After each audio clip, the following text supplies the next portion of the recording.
Cybernation Uncensored.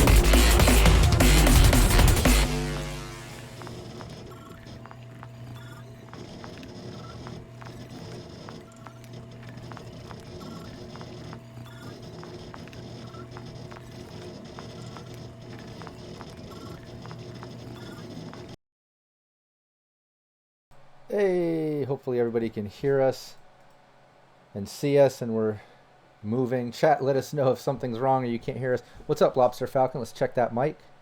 Hello, hello. Welcome, Rob. Nice, I can hear you. All right, awesome. Yeah, chat, let us know if we freeze up, it mutes, something goes wrong. Just let us know. We'll get it fixed. This is the fifth episode of Night City Live. We haven't done this in months. We haven't done this in a while. My buddy Lobster Falcon, who's been my partner in this series since day one, uh, is a dad. Had to take some time off, do some family stuff, man. Congratulations. How has that been? Thank you so much. It's been awesome. Being a dad is great, and it makes me very happy to realize I don't live in a cyberpunk dystopia just yet. Uh, so it's Nice. Yeah, well, I imagine I know you took a bunch of time off getting into that. I know you've probably been busy as hell, and I'm sure it's not slowing down. Although I am happy for you to be back. I see you running gameplay and kind of getting back online and doing things again. And obviously you're here again, so we're doing another episode of Night City Live. So I'm happy. super With that. excited to get back in the saddle. Thanks, Rob. It's Oh yeah. there's nothing more than I like talking about RPG stuff. So Yeah, this is yeah. it's always a privilege. Yeah, me too. So yeah, before we get into today's topic and totally dive into all that stuff, let's just do a little bit of a shout out. Like take the mic for a moment, tell people what you got going on, where they can find you online, Night City Stories, all that stuff.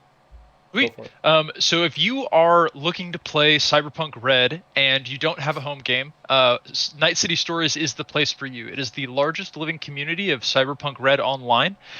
We have games all of the time. For those that don't know, a living community is a shared universe where multiple GMs run games inside of a of the same universe. You play on different GMs' tables or run your own games. We're always looking for more GMs to create more, and the universe stays together, so it's not like you have to always push things along yourself. The world moves and grows, and you can find games with people online all of the time.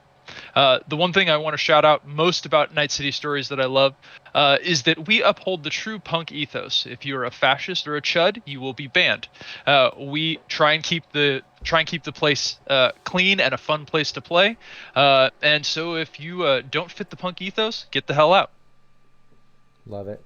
You can find us online at on Discord of the Cyberpunk Red, or sorry, the Night City Stories Discord, as well as Reddit / Night City Stories. And there's all the instructions on how to get access to the Discord, log in, make your first character, and do all that kind of stuff.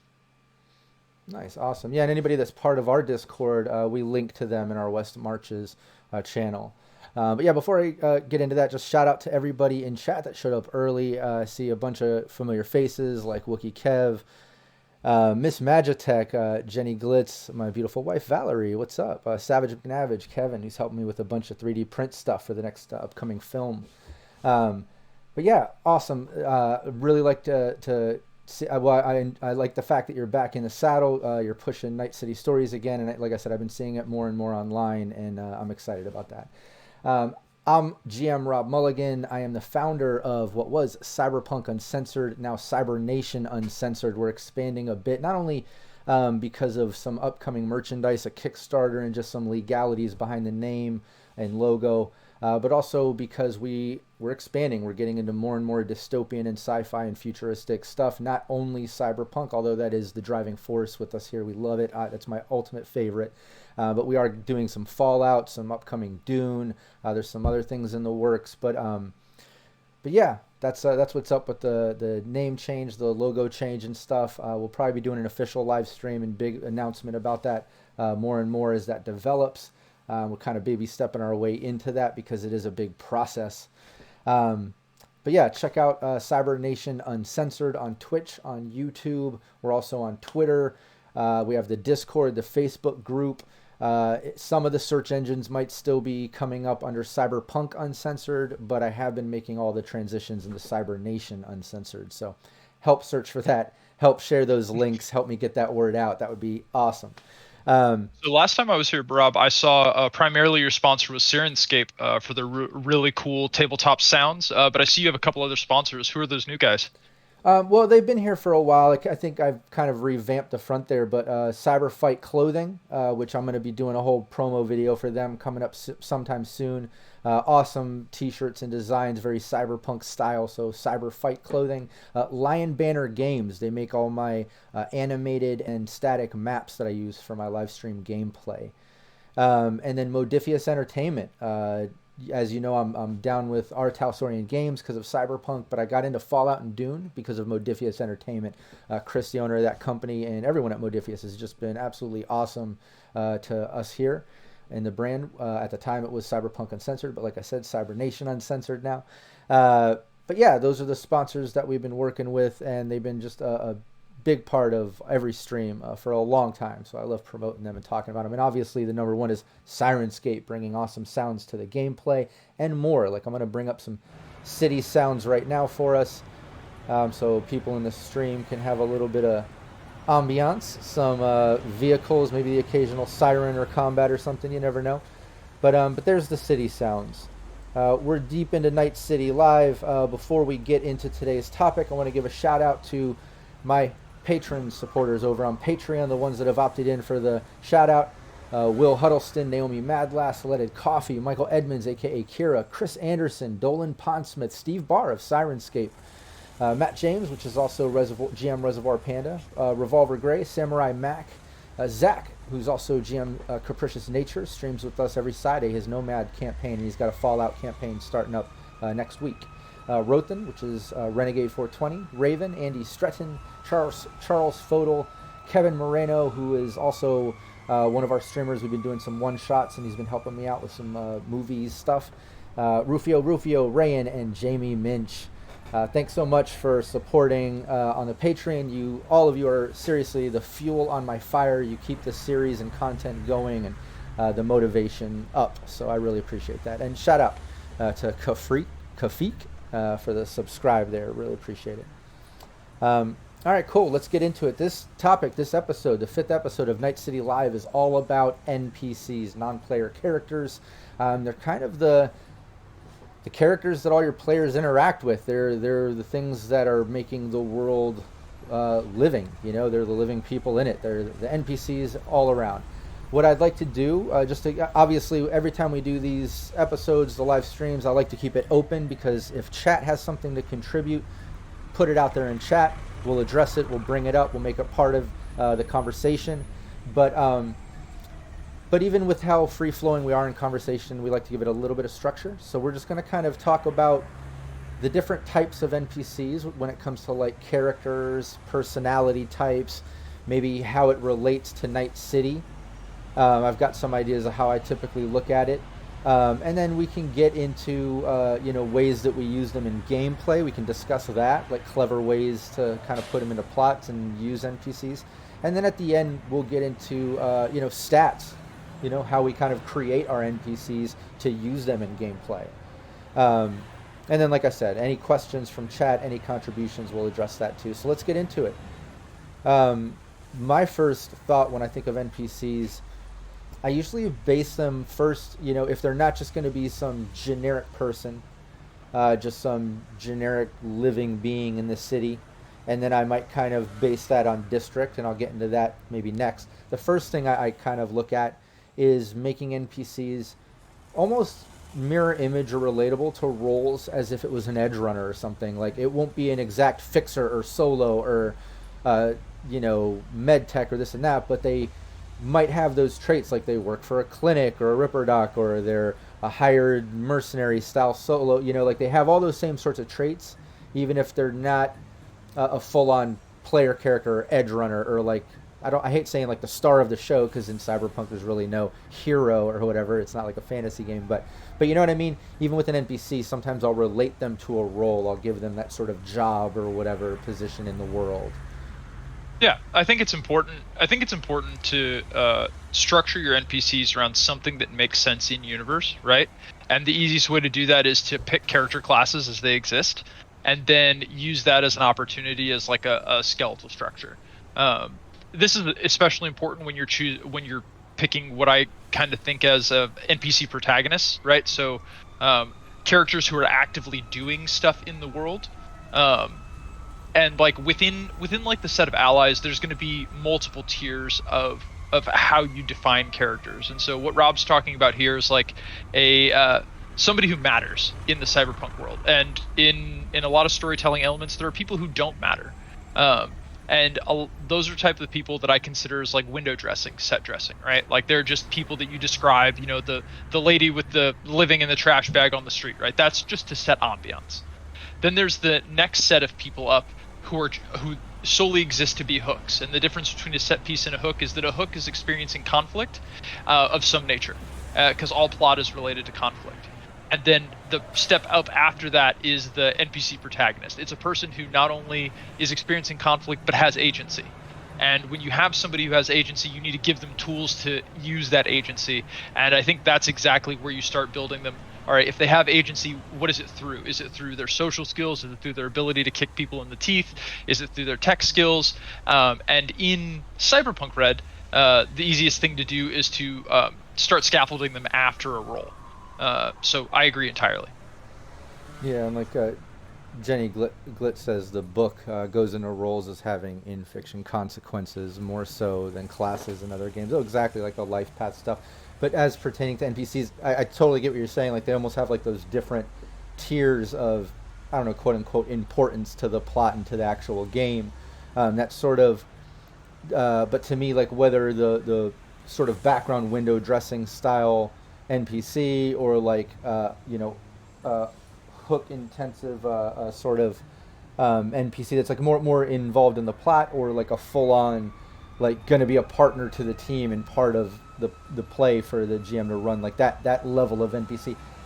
For me, no matter which one it is, I always tend to start with, like, before I start getting into like character, personality, quirks, like even a physical trait or something to remember by, like he had a hook for a hand or something, whatever. Before I get into like those little bells and whistles, those fun little flavors, I always tend to start with like I said, the job.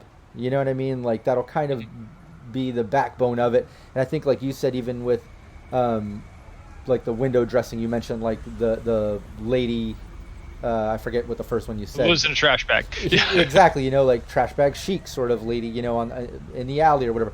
So even there, like you're automatically associating that like a scaver, like they're part of kind of like the scavenger sort of crew going through the city or coming out of the hot zone maybe or whatever.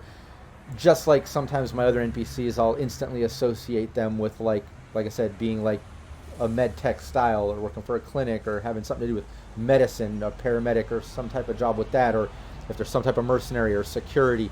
It always starts with me for like a job or purpose like within the world, just to kind of put them in place in the world. Then I kind of get into, okay, how are they associated with the ongoing story and plot and stuff as it pertains to the characters and like the game itself, not just the big world, right? And then they might have a couple little tie-ins to that, or a way that might be interacted, whether the players engage or not. It's there, Then I sprinkle on some of that flavor, like give them like a scar, certain cybernetics, or a missing eye, or like a limp, or a weird accent, or they're dressed in all white, or all this, or like you give them some type of like flavor thing, so it's that much easier to remember them if they're going to be something as interacted with. Even if it's background, because sometimes players will take a background NPC and start interacting, and then you got to give it some flavor and some shit. You know what I mean? But how do you start with? Do you start with kind of setting up the tier or the level of NPC, and then like how do you kind of develop it initially? So it depends on if we're talking a protagonist or an antagonist, right? Good guy, bad guy, or set piece. But primarily what I'm looking to do, if I'm just building, let's just say a person, and they could be a good guy or a bad guy. They're a person with their own agency in Night City doing stuff. An example I like to think of this as like the chief of police, right? Hypothetically, they could be an ally or a villain to edgerunners, depending on the context they're in. So we give them a role, just like you said. They're the chief of police. And I start thinking from there of who is this person and what are their goals? Can I figure out like their top 3 goals? Because their goals being different from the edgerunners' goals is going to be the source of conflict, which is where the source of all interesting plot comes in. And from there, if I can give somebody a role and some goals, and then some agency to achieve those goals. So, what do they want to achieve? What tools do they have to achieve it? How can I then describe this person in an interesting enough way to show their motivations? So, an example that I'll give, let's say we have a chief of police who they have just been told that if they don't clean up Little China, they're going to get fired. So top of the way, their number one goal is don't get fired. Now that's interesting because it's different from clean up Little China, which is a secondary but subsidiary goal. So if you now know that character wants to not get fired and clean up Little China, you have 2 options. You could help them clean up Little China and become their ally, or you could avoid doing that and help them not get fired by doing other spooky edgerunner stuff like blackmailing their boss to also make them their ally. Or if you're opposed to cleaning up Little China because that's where you're running your cool cyberpunk gang out of and you want it to stay edgy, you now have made them their enemy. So you as long as you have those goals in your mind as a GM, and they can just be 3 bullet points, somewhere, you can build a dynamic character that reacts in a way that's reasonable and not just like a character on railroads by just keeping those interesting conflicts in mind. Oh yeah, most definitely. I like to give NPCs some type of motivation, if not one, a few, and then that helps also kind of drive that personality. So no matter how the players interact with, said NPC, I can somewhat quickly react. I mean, obviously players are going to throw you a curveball maybe, and you're going to need to take a quick breath, but typically I'll be able to just kind of lean on what I've already developed as the NPCs, like either, core job and motivation for existing in the world, and then backed up with like a motivation in life, like whether it's like some family stuff or like their crooked kind of criminal light background stuff or whatever. Like I'll give them at least like some type of motivation that helps with direction. So like no matter what happens, I know like, does the reaction from the NPC need to be like positive or negative, or you know what I mean, part of the story, or maybe kind of protagonist antagonist sort of vibe. Yeah. So could you give an example of maybe a character that you've fleshed out in one of your games? Yeah, I mean, I've got a few. One in particular, I've got this Leviticus guy that I did in the Sirenscape Don't Have a Cow campaign. I do that every Thursday on the Sirenscape Twitch channel. We just finished the Nip It in the Bud campaign, and I'm getting ready to get into the next campaign starting this Thursday, actually. Everyone should check that out. But yeah, there's this Leviticus Jebediah Davenport, the 4th, I think, or well, in Cyberpunk I think he was like the 7th, and then I have him kind of bleeding over into a Fallout where it's like the 23rd. He comes from a long line, so I've crossed him over into different universes as well, because I fleshed this sort of like Southern Dixie royalty NPC out where his whole sort of existence is this like wealth and pride driven, power hungry sort of position, but he runs this militia. So he's been around long enough that because of battle in his history with military and things like that, he's borderline cyberpsychosis with all the things that he's been implanted. So his motivations and his actions definitely come at a sacrifice of people around them and just humanity in general. But I think the best part about that character, my most fun part about it, is the fact that I've made it like this just over the top personality that comes from like a long family line where I've added numbers to the end name to be able to kind of flip it to other universes and stuff, which is just fun for the brand as well, You do a voice for him? Oh yeah, he comes with that. What's his voice? That Southern Dixie charm, sir. You need to yeah, recognize that. I'm here for a purpose, and that purpose is to make that money, sir. So, because I'm completely insane, you reminded me about something that I'm going to post in the chat. So if you're ever in need of reasons why people do bad things. Where's the first place you look? The literature for the CIA. So, in the literature for the CIA, specifically around how you convert people to be double agents, and I posted a list of it in the chat. It did a poor formatting.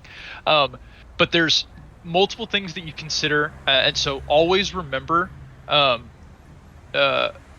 mice and rascals, right? So mice is the thing that drives people to do things against what they think they should. Money, ideology, coercion/compromise, and excitement. So if you're ever trying to figure out, like, why would somebody do something that is against their best interests or be a bad guy, use one of those three tools or one of those four tools. It's going to be very straightforward, right? So money, right? That's the obvious one, but that also represents any kind of material gain, any other type of wealth or power that you can contribute to a person. That's going to be helping them get promoted. That's going to be giving them actual cash. That's going to be giving them guns, some kind of monetary return. The second one is going to be ideology, right? Ideology is going to be belief, but ideology includes one of the most important things in the world, revenge. People do psycho things for ideology and revenge, and you have to be able to make it possible, right? And that's a reason that they'll go for. Coercion or compromise, that's strong-arming people to do bad stuff, commonly known as blackmail. But there's all sorts of reasons that people don't want to do things and are scared, and that's your tool to make them do that. And then excitement. You would be very surprised if you read about classic spies and double agents, how many of them were excited to do horrific things for the sheer adrenaline of it. Numerous World War I and World War II spies, the most famous double agents of all time, generally inside of other agencies, were doing it because they wanted to feel like real spies. So you don't actually need good reasons for people to do stuff, because people are dumb. So the second thing within there is rascals. Now, rascals stands for the tools that you can use to build trust. So how does somebody have leverage over another person? So this is going to be if you have an NPC that you're building and you've decided, all right, my southern gentleman with charm, he's actually going to betray the party. Now, why would he betray the party? Well, he has not only he needs money to keep his family business afloat, but also he wants to do something really, he wants to do something to make a legacy for his name, and he thinks this will do it, right? Rascals is the tools that you use to bring that person over. So that's going to be reciprocation, which is you're trying to convert them by doing stuff similar to them. You ask for them for something, they give you something back, and vice versa. Authority. You present them that you have the authority to make their life better. Scarcity is going to be you're giving them something that they can't get anywhere else, right? So that's how you're leveraging someone. You're giving them that. Commitment and consistency is the C. People don't like turning traitor for people that they don't believe they can trust, and commitment and consistency, even in really small ways, is the number one way to do it. And then liking, just having them like you, doing things that make them like you and be similar. And last but not least, social proof. If you can show that other people have turned traitor or done bad things for this person, they'll do it too. So sorry, this is my CIA digression on how to make reasonable motivations for NPCs to do horrible things. But it's really fun, and I can post an article in the chat, actually cribbed directly from a CIA manual in the 60s on how to turn people double agents, and it's a really good source for building NPCs and building their motivations. Yeah, and that reminds me too of a sort of quick NPC basic with this kind of deciding a couple things when you make an NPC, or if you're having to throw one in a scene that maybe you weren't as prepared for, which would be, deciding, is the NPC gonna be part of the party's kind of plan, or like, friendly or helping along any parts of the conversation or whatever they're trying to do, or maybe not being that, being an enemy, being like, just for the sake of conversation, a typical booster gang member or something that they run into in the street of the combat zone or whatever. But the other side to that too is also deciding if they're going to be friends with the party, if they're not going to be friends with the party, if it's a positive, negative sort of interaction, if it's going to remain that. Because in Cyberpunk, especially Night City, where it's like everything's kind of up and coming and everyone's, quote unquote elbowing for a spot in the city or whatever. I forget how the book exactly puts it, but I think that that's important to make the NPCs just as kind of, I don't know, corrupt, or the ability to I guess the word is change, because it can also be like, even if it's the gang member that's fronting, flexing on them, trying to rob them, or be a wrench in the works, that then they flex back or intimidate or convince or pay or, get a really good persuasion conversation roll and talk them out of whatever.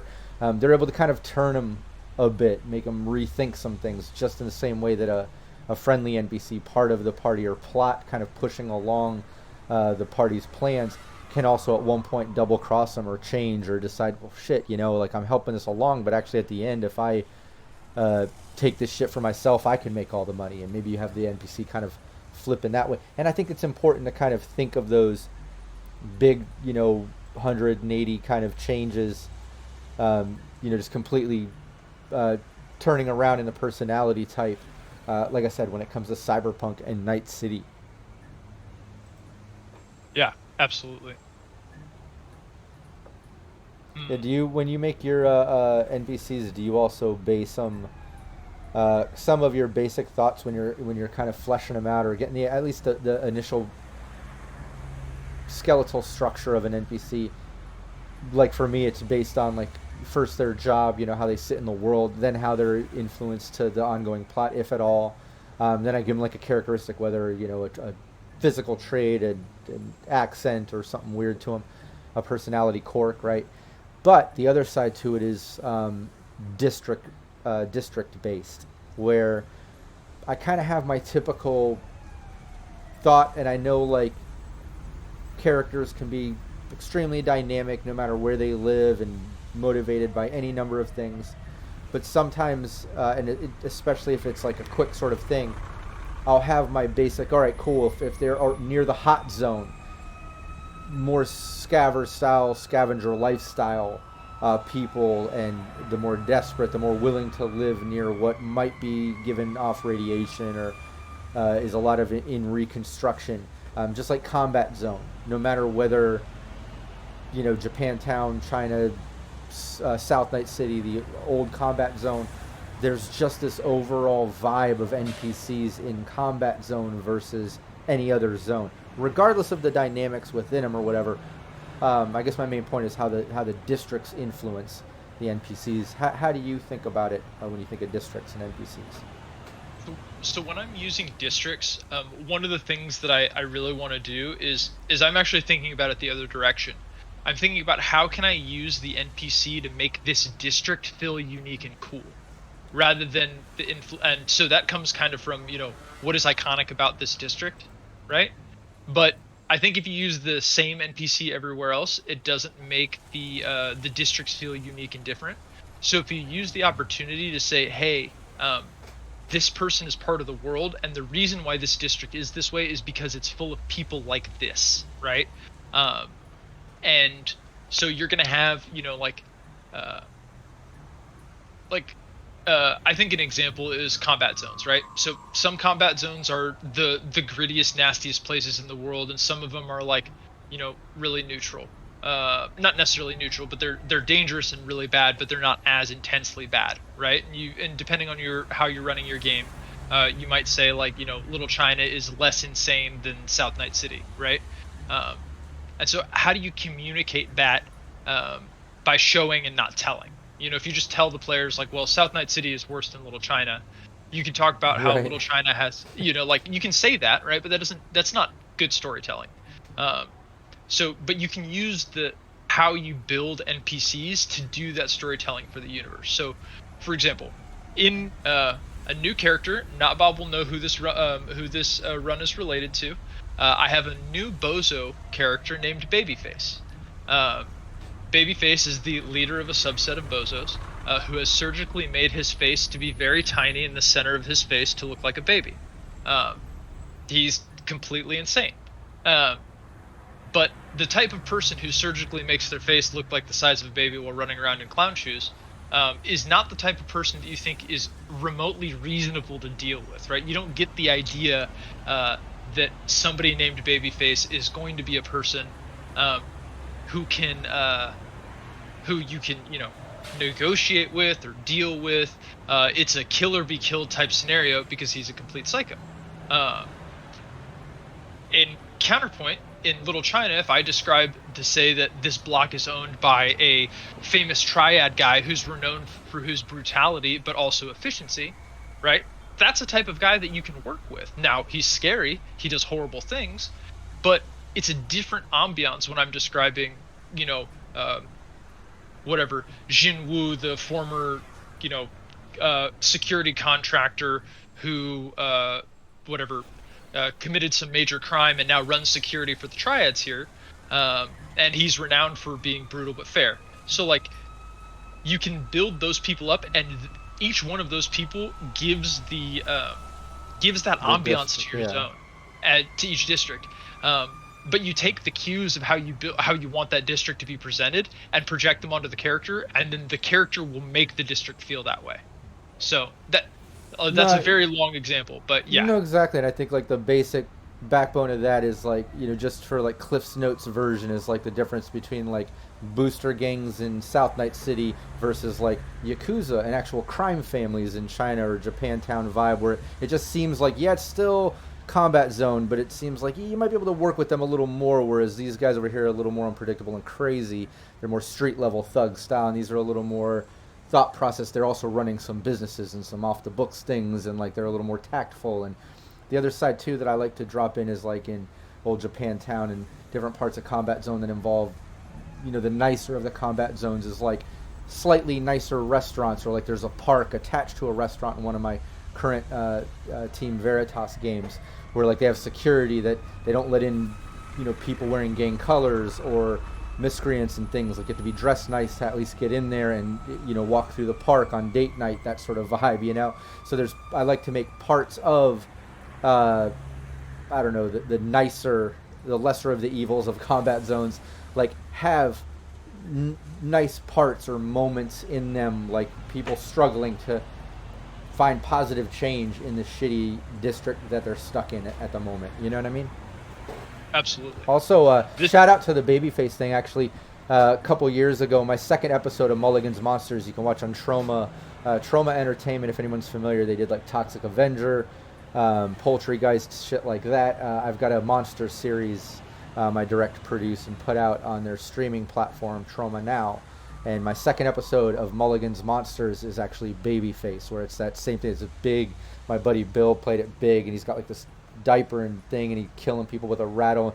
And the whole time we had overdubbed like baby sounds of like, like giggling and laughing while he's doing it. Like, it's fucked up. It's funny, but that is absolutely terrifying. So that's awesome. Great minds think alike with scary, clowny style baby face killers, right?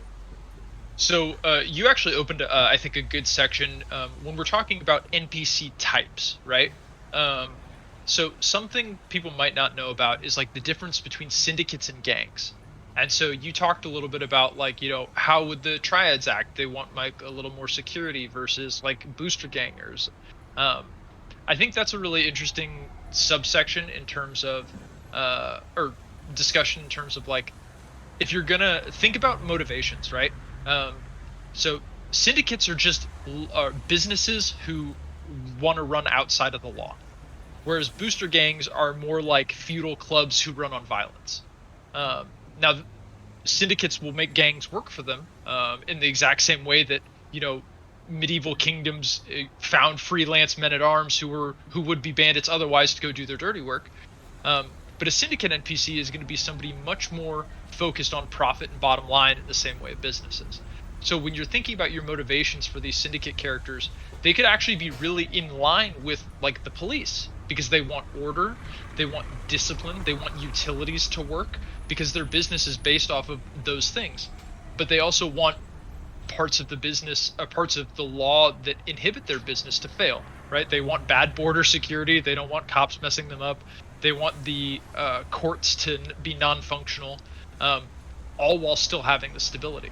So if you're making a character who is a syndicate character, in all likelihood, if they're in charge, it's because they're smart, and they would be a person who could be a corpo in any other lifetime, but they're not. And that's actually how I really like to run my syndicates, is a bunch of guys who would be corpos if they were on the other side of the mountain, mixed in with a bunch of sickos who they use to do the dirty work to make sure that the syndicate still runs.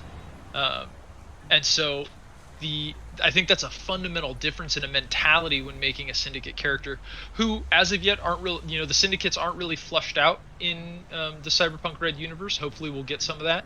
But I really like that echelon of crime above the booster ganger, where you have, truly organized crime in a sophisticated sense.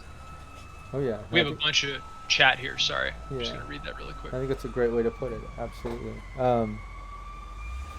Yeah, and it's funny to think, when you said crime families are pretty much like, execs or corporations that want to live outside the law. But when I think of Night City and most of Cyberpunk, it's like, Jesus, I think almost all the corporations have some point outside of the law, something that they're pulling off, some type of shady stuff. There's rarely a straight corporation. But I know what you mean, absolutely. Like this, syndicates are completely trying to just run off of, Yeah.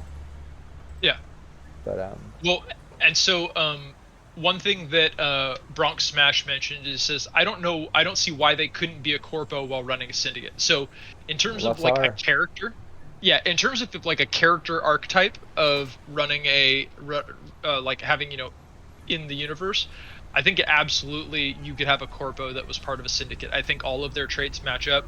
Almost all of my syndicate crime boss leader guys like have some type of like import export business or something, like where they can watch their fucking books and like like do what they got to do. But yeah, no, I think Bronx Smash, absolutely agree with you 100%. But what were you saying? Oh, and Jenny has a great point, which is syndicates and corporations have a long history of working together and being incestuous to a remarkable degree. There's nothing better than a legitimate business to launder illicit funds through, to make sure that you have all of the money going into the right places, to hide, purchasing things that you probably shouldn't have as a criminal, like all that type of stuff. So, it's generally, I think, a good idea. This is outside of our topics, but I just want to say, when you're making a corpo as a player, don't feel constrained to just have a corporation. One of my very favorite characters that I made was Lean Charles. Lean Charles was a corpo, but he was a corpo fixer for the dock workers union. And so he was the one that the dock workers union would send around to go protect union interests, and was a very fun character to play. Nice. Yeah, and PW Bind, I like saying that, but PWBNDE. Can you recap what notes you jot down when establishing a reoccurring NPC? And yeah, and to pull it back to some of the NPC talk, I think what we were talking about when it gets into the booster gang versus crime syndicate and the levels are the ways that you spice up how that NPC might sit within a crime zone or whatever, and kind of to give it levels of crime zone, like the difference between South Night City and like Chinatown or Japan, old Japantown or whatever. But as far as notes overall with NPCs, and I want to get into stats and stuff like that in a moment, we'll get into that in a moment. But aside from having my general stats and numbers that I need to use during interactions, I start off with some of the basics, like I was mentioning before, the name, the typical, like, what do they do to make money? What are their general motivations? And I'll just make quick little notes, like if it's like family stuff or crime stuff or like whatever they do. And then obviously little personality things, like if it's something that stands out, whether hair or what they wear or an accent or something, I'll make that note. That way those little things that might stand out to the players that I mention when I'm describing or giving them flavor to the players, I'm consistent with it. I try to remember those little things and do it if they go back to them.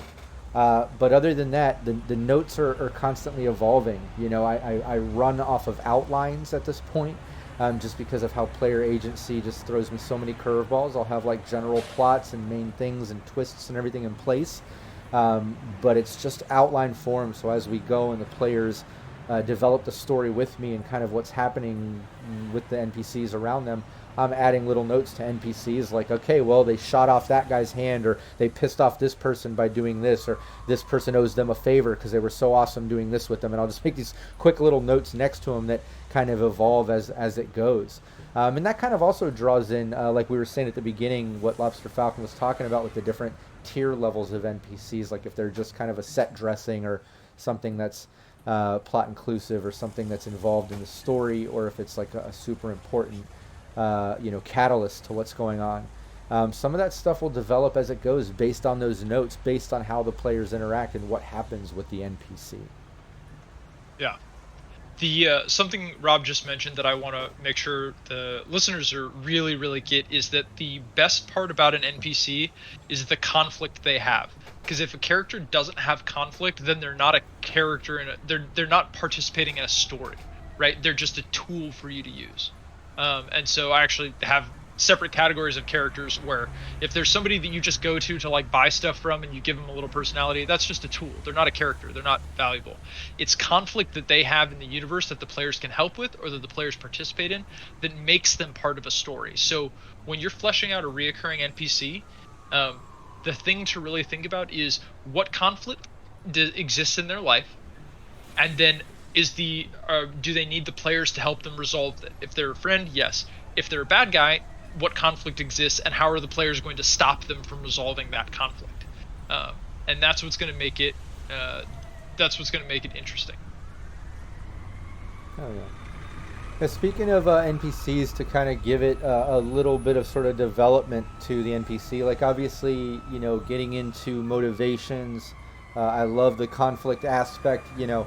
All that sort of human trait backbone stuff needs to be the foundation of an NPC, and you don't have to get so elaborate to make it, a full fleshed out player, right? But you should at least grab some type of motivation or conflict or issue or something to make them more human than just like, I love how you put it, just being a tool. And there's nothing wrong with that. The world needs to be full of that.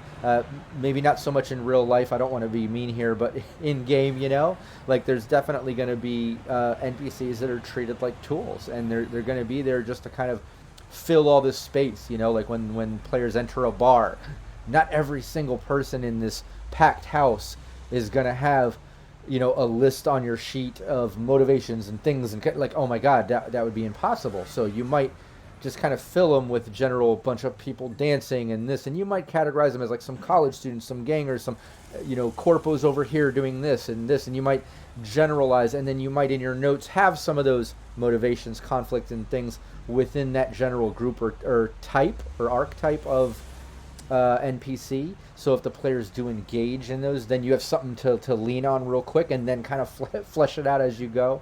But some of them are going to just start off as just tools because you have to fill the space. But I think that's a great, sort of designation between those tiers or levels of NPCs. I think that's a great way to put it.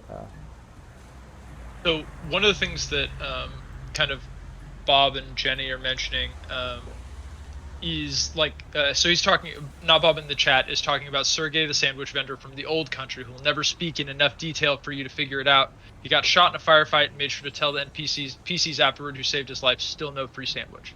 That's great characterization for a character who doesn't need to add anything else, but it makes the world feel a lot more deep. Oh yeah. However, when you have a character like that, and this is less NPCs and more of like a GM toolkit, there's going to be times when a player goes and says, okay, well, why?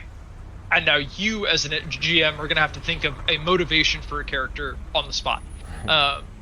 In that moment, having read lots of stories and having lots of archetypes and tropes to pull from is going to be super important, because there's lots of general conflict tropes that you can pull from, and then craft them to fit your story contextually really appropriate. So for example, Sergey will never give you a free sandwich. All right, well, why? Well, because it's about respect or something like that. And He's a businessman, you see. yeah, Jenny Blitz. yeah, he's a businessman. Why is he a businessman? You're making this all up on the spot. Well, you see, the reason he won't give you a free sandwich is because the one time that he gave away free stuff, he got shot in the head.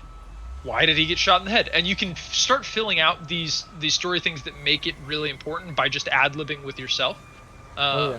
No, and I think the comedy aspect is very important. If anyone's seen any of my game streams, Team Ghost, Team Veritas, my Sirenscape ongoing, any of my one-shots that I'm doing, I always have a sense of humor, a twist, because I think real life is like that. Even in the most stressful of moments, you might just out of humor laugh or something funny, or pull that out of it, or have that dark sense of humor. I think that's really important in Cyberpunk.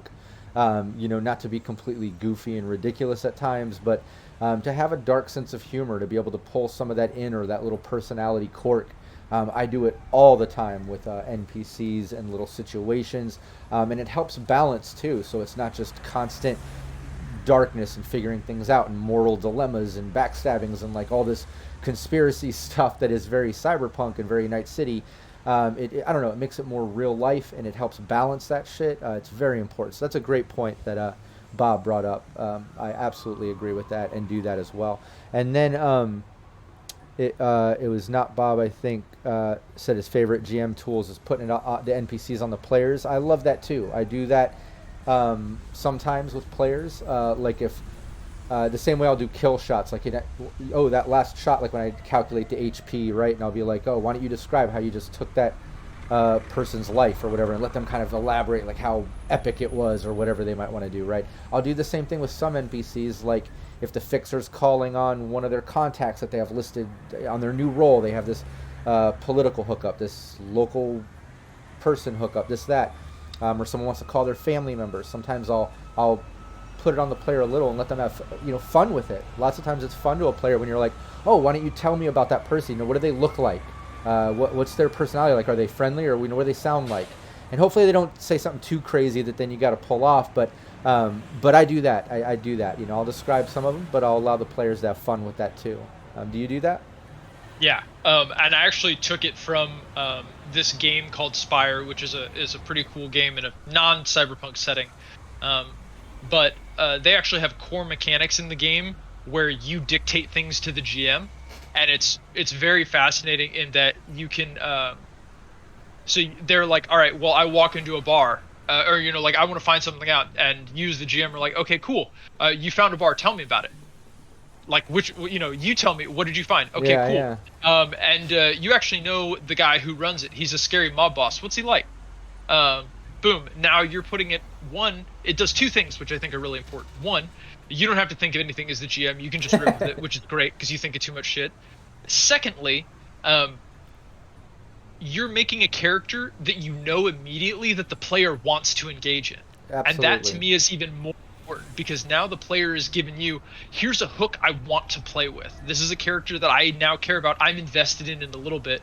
So let's do this. Like now we can improv together when we already have common ground. I'm not presenting something for you that you're forced to figure out. You're now giving me a tool to play with that works well with you, and I love that. Yeah. There's one more thing. Yeah. Oh, go ahead. Sorry. No, go for it. If you're still on a thought, go for it. I'm transitioning to a different thought, so if you have any comments.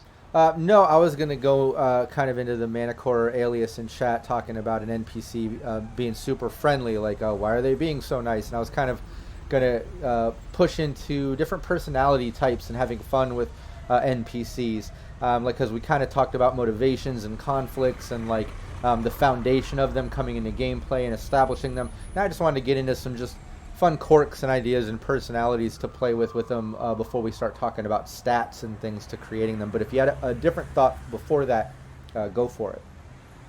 So one of the things that Jenny Glitz brought up is you can also have an NPC not answer the players sometimes. I mean, do you explain your whole life to someone on the street? Right.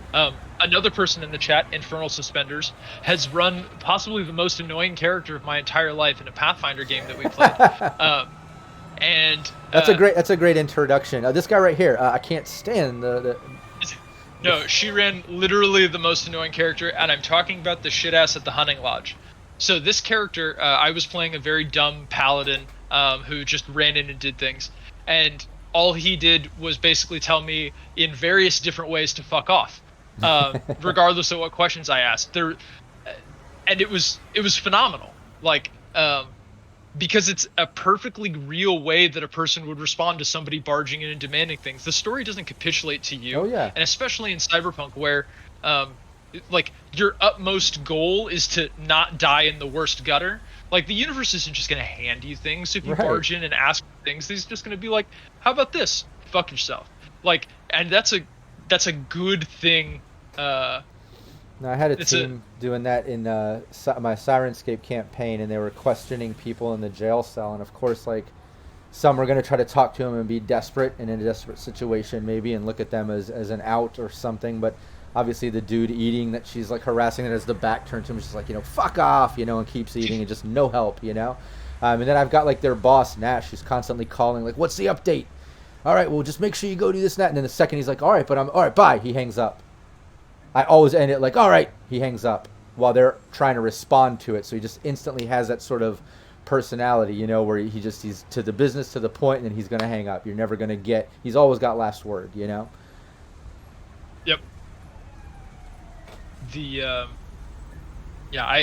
I think, again, it really does come down to motivations, right? Big time. You don't want your NPCs to just be like an info dump, right? If they were just an info dump, you should have the character roll library search and give them an info dump, right? And that's also to me the hardest part. Like I've played some other games like with other GMs and stuff, and sometimes like they won't allow the players to kind of uncover parts of the story and develop it as it goes.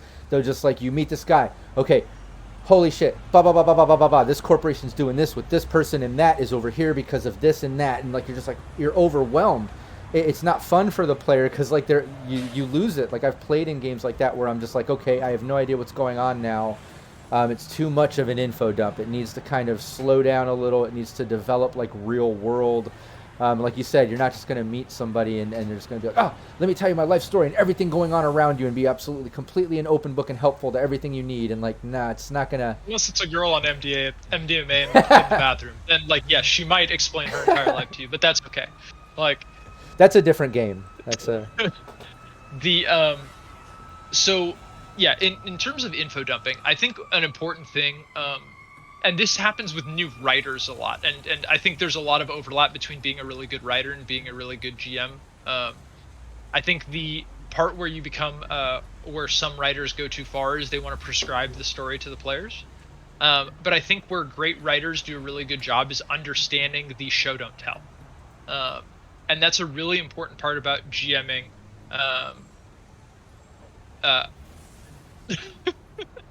Sorry, laughing at Jenny's comment. Yeah, she said you laugh, but I've done that twice. I thought that was funny too. And so when we're talking about show don't tell, a lot of like newer GMs will go on like long info dumps about like who this person is and what they've done and what all their motivations are and all this kind of stuff. But a good GM, or at least a more sophisticated GM, will understand that characters have motivations. And they're not always showing all of them on their sleeve right now. But what they do is they will do actions that will lead the players to understand what their motivations are, right? And so you can, when you're crafting these interactions with characters, don't just tell them what they want. Show the characters what they want. If somebody wants power, don't sit there and be like, I'm the gang leader and I want power. Like, show them that the gang leader is ruthless with protecting their power, right? Somebody challenges them, and not only do they slap them in the face, but they shoot them and drag them out back, right? And you're just like, oh, he didn't announce I'm ruthless. He just did the thing that shows you very explicitly that he's ruthless and will protect his power, right? So, like, think about opportunities where you can talk with actions and not with words. I think that's very important, show, don't tell. And I think that's very important. I've done something with that with this badass fixer. When he found out he was getting double-crossed by one of his own guys, his right-hand man, and in front of the players, he just, like, shoots him right in the head, killing him, and just goes on with conversation. Like, just puts that sort of dark, like cold vibe into that character. Like he'll kill part of his own crew if he thinks they're double crossing him and fucking him over. Um, Yeah. but I love the simplicity of just saying, show, don't tell. What a great tip for making NPCs. When you're fleshing out their motivations, the conflict, the way that they might interact with players or the story plot or whatever.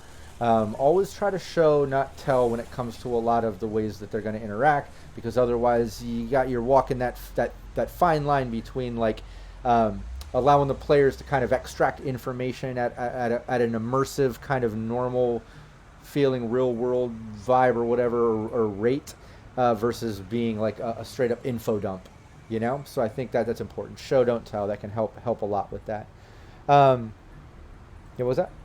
Oh, I was just going to say something that Infernal Suspenders mentioned in the chat that I think is really important when creating compelling NPC stories is you have NPC A's motivations, you have NPC B's motivations, but an important tool to make really interesting interactions is the relationship between A and B, and when they have a conflict between them, the player agency to interact with that relationship can make for really great stories. So not only do you want to keep track of one bullet point of how the conflict that each NPC is having with the player, but how they're relating to one another, because that's how you do really cool social interactions, and that's how you make power plays. Now, we're not talking about power in Night City just yet. That's slated for next time. But the understanding about how two groups relate to one another is a really important way to create stories where characters and players feel really empowered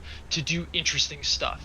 Because if it's always just confronting the NPC head-on or confronting the problem head-on, smart players get bored really fast, right?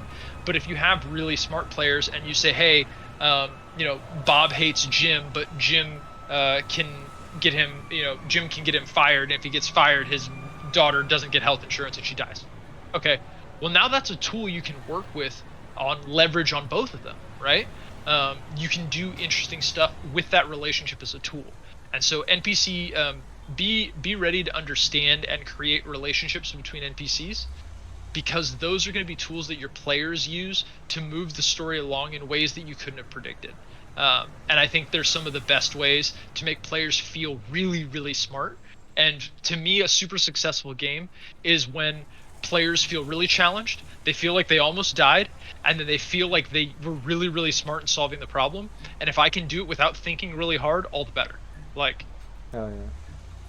No, and great point, Jenny Glitz, too. As far as adding motivations and all the things we've been already kind of dissecting as making an NPC. She says every character has a hook, something you can use to manipulate them. I think that's pretty clever too. Just in case it comes up. It's nice to put that in, like you said, greed or, yeah. I mean, to me, it's like giving just little seeds that the players might not ever put water on. You know what I mean? Like. But it's at least there. You have your little outline with your NPC, and you've got these little, maybe even to you, it's just like one word on the sheet that means something to you that you don't even have to sit there and elaborate on and really write all out. But it's there just in case the players try to do something to where it's like, okay, cool. Yeah, this player has a lot of pride issues, or they have a love interest they just can't get over. Or they're in the middle of a mental breakdown because of this, or they're just really focused on work right now, or they're just pissed off all the time because they've got this addiction problem or something. And like any type of thing you can do to bring that NPC to life, I love it. But a hook, great way to put it. When it all right. What was that? Go ahead. No, go ahead, please. No, I was gonna kind of pull it over to like interesting ideas. Before we get into stats stuff and how we kind of build it out or what we use, I was gonna kind of talk about just some personality quirks, even some physical traits, just little things that you typically do with NPCs, or maybe you don't. I don't know. I do. A lot of GMs do, but it's that sort of thing where you give them the motivations, the conflict, the hooks, all these details and things that make it human, and then on top it's that sort of extra flavor you sprinkle on top, like I mentioned before, right? Like a character has spiked bleached white hair and he just wears all white or something, or this character is missing half of his face, or Sometimes an age thing can tell a lot too. Like if I have a much older person in a sort of grittier environment or something in Night City, it might speak volumes on like them being real skilled, or what have they done to be in this gritty environment and actually lived to make it to being a senior citizen. Because anyone that typically fucks with this sort of stuff, they live fast and die young, sort of thing. So there's little things like that you can do, whether age or clothing or style, or like I said, an accent, or like maybe lack of conversation and things with it. But what are some fun things that you like to sprinkle on for flavor when it comes to NPCs? And chat, I would love to hear your fun little NPC things that you've done before. Like Manicore saying NPC that wears clothes that don't match their role. I like that too. So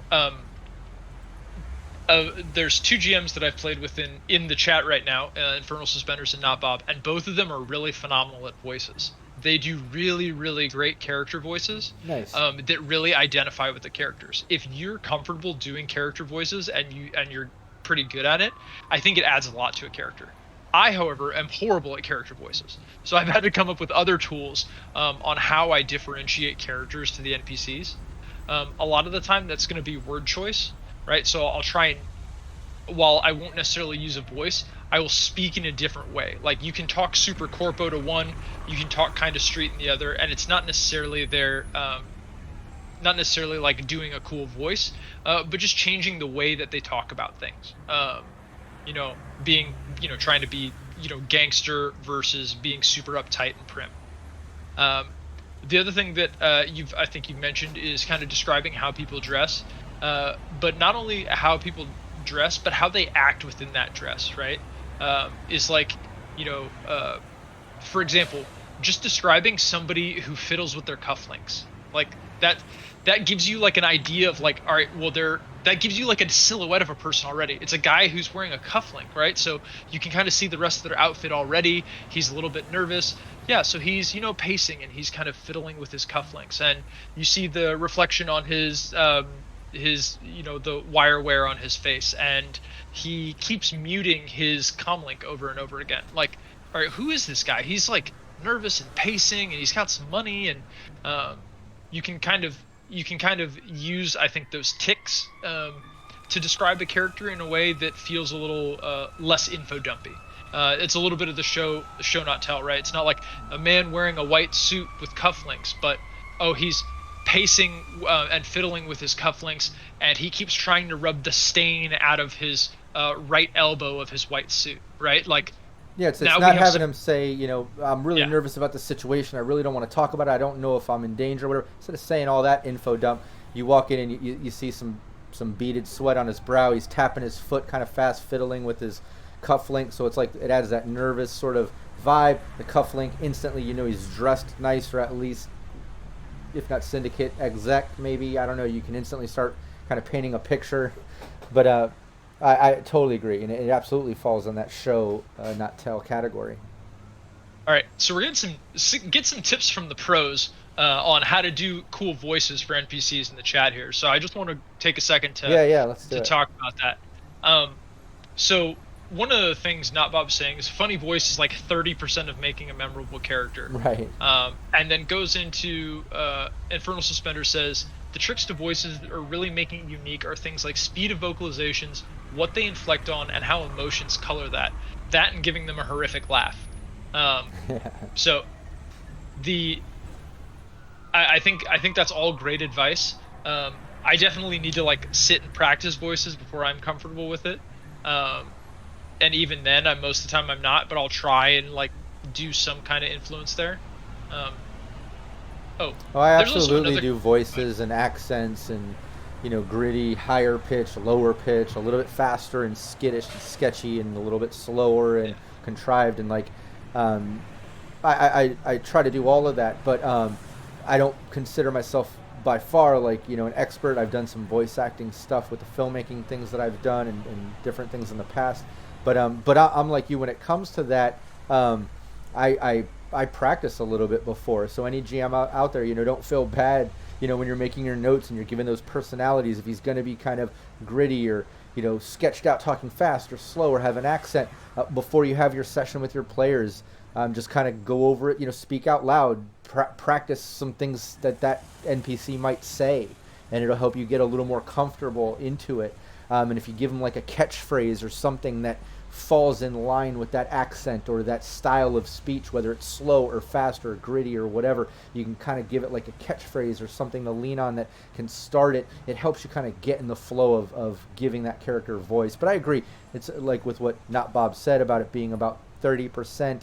I think it counts for about 50% or more with like being memorable, but not as far as the importance to it. Like sometimes it can be much easier to stick out in a crowd, so to speak. But yeah, don't be scared to play and practice and try to give them some voices. So unrelated to voices, but just a quick comment here. Infernal Suspenders mentions, it's always fun to give an NPC something they're unreasonable about, something they won't react logically to, whether that's a threat, high emotions, things she's prejudiced about. It's not fun when everything works in a utilitarian sense. And I think that's super important to make people human, right? They're not a predictable box where you can input one thing and get the output at the same time. They might be a person that if you threaten them for any reason, they'll lose their mind, even if it means losing everything, right? Because that's the type of person they are. They might be a person who folds for no reason, literally under any pressure at all, even if it wouldn't affect them, because that's the person they are. It might be a person that they stand the Boston Red Sox so hard that if you possibly impugn anything about the city of Boston, they will sacrifice everything. So like, think about that as like, what is a trait that a person is just completely unreasonable about? And you can make that a core part of their being, because people will remember that. People don't remember like, oh yes, that person was absolutely completely reasonable and normal. Yeah, they were very quiet and down to earth and very calm and boring. And were great to deal with. Yeah, like they were like an accountant in every single reaction. But if you're like, yeah, that guy was nuts. And I was going to say, and it kind of plays into the idea of what I think it was Jenny that mentioned the hook earlier. It can also kind of play into something that a smart player will use and be able to manipulate. If they have something unreasonable or something kind of crazy with the way they react or they do something or something within that personality, it can quickly become a hook with a smart player. And that can be a lot of fun. Yeah. The something I wanted to digress to really quick is villains, bad guys. So I think bad guys are a super important part. They're a source of conflict, so they're a super important part of Cyberpunk Red and really any storytelling, any TTRPG. But there's a couple of different what I call tiers or classes of bad guys, in the exact same way that of the good guys, right? There's like tools and protagonists and set pieces. When you're thinking about bad guys, I think a big problem that people do is they mistake what I call villains for monsters, right? So the first level of bad guy is mooks. Mooks are people who don't really have any storyline. They exist for you to kick in the teeth and shoot in the head. You explore their motivations almost never, right? They're just obstacles for you to run over and stat blocks. A monster is something that doesn't have relatable motivations that is a source of conflict, right? So a monster could be it could be a significant threat, like a giant robot, right? They're just doing their job. That's not a thing. It could be a bozo. Bozos are, most of the time unrelatable. They're just horrific monsters that need to be stopped. But a villain is somebody who has a motivation that if the player understood enough of, they could at least understand the position that they're coming from. And so when you're thinking about making villains, if you want to make a villain that's memorable, that villain needs to have motivations that the players at some point uncover that makes them say, he's kind of got a good point, right? Like, we still have to do things to stop him, but like, I guess I could see if I was in his shoes, then I really, that I could have been that guy. And I think that's what makes for really, really great and compelling villains. There's also villains who are super sophisticated, who you might not be able to relate to, but you could understand why they're doing their thing, even if you could never do their thing, right? Yeah, they definitely come across like more, whereas like that Mook level has that more hired gun feel, whereas the higher villain is more calculated in the approach. It's not just this sort of face value. I'm here to do a job. Let me shoot somebody, or whatever the Mook sort of vibe is going to be. And I think like in Infernal Suspender says, the Mook should be the most ridiculous flavor-wise. This is a person who's going to die, and is someone who got themselves into that situation. So I agree. I think so. Like there's good opportunity there for just like, because what kind of person? I mean, you're desperate. You're in Night City. It's cyberpunk, yeah, but you're just a hired thug gun for some crazy crime family. Like you're in there. You're crazy, or you're that booster ganger. Like obviously, like you said, you're that stat block sort of stepping stone thing. Whereas the villain seems a bit more calculated. Like there could be some, more of those social skills that might come into play versus just melee and handgun and shoulder arms. You know what I mean? Yeah. Like you might be able to negotiate, persuade. There might be something more to it. There might be, they have a bit more conflict and maybe moral dilemma to that situation where you're like, fuck, okay, yeah, he's a villain, but I kind of understand why. Now I got my moral dilemma as a player. Like, how am I going to react to this? Okay, I get it, but it's wrong, and my job is to do this. But when I look deeper, it's driven by this, which doesn't necessarily align with the job. So there's a bit more depth to it. So I think that's a good point to make. The difference between a bad guy, a monster, or a villain. Yeah, I think one of the examples also of giving mooks more flavor is, remember that the vast majority of mooks don't want to die, right? If you're trying to create people, it's not like they're going to be undead skeletons charging into their deaths. Right. At a certain point, they're going to retreat I do this, or give up. Yeah, I do this with relative frequency, and depending on how sophisticated they are is how fast they retreat. But in a run I did a long time ago, the edgerunners walked up to a sentry and held a gun on them. They're just like, yeah, I'm out, and just walked away. Like, they don't give a shit. I've had that like, too, where it was like that Jenny said, don't forget gang members aren't the only mooks, or rent-a-cops can be equally absurd in their own way. And of that level, that same mook level, where I had team members sneak up and they had a good stealth roll and got up to the security guard in the booth that was just fucking around on his agent, not paying attention, and he just instantly went up. I think it was Wandering DM was the player, my team Veritas then, and got up, just put the gun right to the guy's head and was like, yeah, you're going to take your break now. And he's like, yeah, I think it's time for me to take my break. Like instantly, I got no dogs in this fight. Like, I'm not going to die for a security job. I'm fucking out. Yeah. Do whatever you're doing. But then he did come back with another security guard down the block. He called for backup, came back. He wants to secure his job, not get fired. But he's not going to do anything crazy when there's a gun to his head at that moment. So absolutely. I think that's a good Having great been point. a former security guard, if anyone ever pulled a gun on me, I would have just walked away. You can have whatever you want, man. Right. I'm just a human security camera at this point. Yeah. So, well, even armed ones, you know what I mean? Like, but I agree, on that level, on that sort of mook level, there's less fighting to the death. They're not like the big syndicate family higher up villainous sort of, this is my world, my job, like I'm going to try to fight till death, like, or at what point do they give up? I agree with you. It when you get down to that lower level, that thug mook sort of level, 9 times out of 10, like, they're gonna be killed easy, or they're gonna give up. They're gonna give up the information. They're gonna retreat. A gun pulled to their head. They're like, you're right, I'm taking my break. This actually brings up a really important thing about running NPCs in combat. So one of the things I think is really important is you should play NPCs tactically as smart as they should be, right? And what I mean by that is a lot of people play like high stat solos the exact same way that they play a shitty ganger, when they would act fundamentally differently, right? Yeah. And so when you're thinking about that, you need to understand one, if the GM themselves is not that good at cyberpunk combat, then obviously it's hard to pull off. But if you understand the mechanics and how the game is run, you can play at those different levels. Like a mook might stay in cover, right, because they don't want to get shot, but they might not intentionally create great flanks. Whereas, let's say you have like a max tac hit squad, right, who's coming in. All right, well, they have very specific tactics they're going to use. They're going to be intentionally destroying cover. They're going to be flanking, and they're going to try and get elevation on you. They're going to funnel you into different positions. They're going to be covering lines of sight. And if something goes bad, they're going to do tactical covered retreats, right? People in cover facilitating the retreat of other people behind them.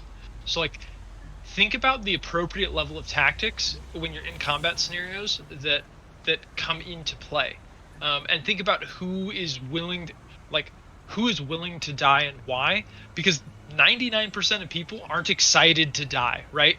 Cyberpunk has the wonderful luxury of having complete psychos in it that you can throw into the meat grinder, right? Who are, crazed and on super drugs, who are trying to run in and do some stuff. But like most people are cowards, and they want to be the force of numbers and have authority and power. And when it's suddenly obvious they're losing that, they're not excited to sit around and trade bullets and just die one by one, which is like the standard TTRPG combat. So you can just declare that they run away or surrender or throw their weapons on the ground, because it's much more common than the alternative, which is fight madly to the death. So just think about that as you're running tabletop games to make it more compelling and more realistic. But then also, like Nabob said, having mooks run away makes combats way faster, meaning you can have more set pieces. Speeds up the game and gives flavor. Exactly. Yeah, not everybody's fighting till the death. Just keep that in mind. And I like how I think it was PWB says he likes humanizing the mooks to give some moral questions in the player's head, and I absolutely agree. It puts a little bit of moral dilemma, when like the guy you're fighting, is just trying to make the side cash to feed his kids or whatever the issue might be that you find out or something. I had a team in the past like get a lucky crit and blow off a security guy's hand that was really just working that job to put himself through college, so it was kind of a shit situation afterwards, but then it allows that NPC to maybe become some type of nemesis in the future that comes back with like a cyber chromed hand, like, you fucked up my job and my education career, so I was left with nothing in Night City but to lean on crime, and now vengeance is mine. That sort of, arch villain sort of character. But yeah, absolutely, you give him personality, and you never know what it can turn into based on true player agency. Yeah. Yeah, I think that's a really good point too. It's building compelling stories around even the mookiest characters, even around the flukes, and just recognizing when you have the opportunities to add just like flesh and backstory to a character when something like that happens. Oh, yeah. Yeah. So, the other little things that you sprinkle on as flavor I mentioned earlier. Are there any other last minute things, like we kind of got into voices and dove down that rabbit hole, and then kind of got back into moral dilemmas and things, but other than like some crazy clothing or the hair, what are some other fun little things you've thrown on a character? Anybody in chat have any fun things too? Because I've had characters with half of a face gone fully cybered. Obviously I done, like I said, the really old people, which I think can say a lot depending on where they are or how they're interacting. Going extreme with it, like super big people, small people. Obviously, drastic extremes in any measure can be memorable. Are there any other weird quirks or things you've incorporated into NPCs? Any fun little flavors that come to mind? And chat too. So one of the things I think is an easy way to make characters differentiable is just include some character art, right? So go online, find some character art that you assign to that NPC. That way, it gives you the ability to structure a character and like how you do that kind of, or it gives you an idea of what they look like. It gives the characters a better idea of what they look like. But then you can riff on that art to describe like what they look like, how they act,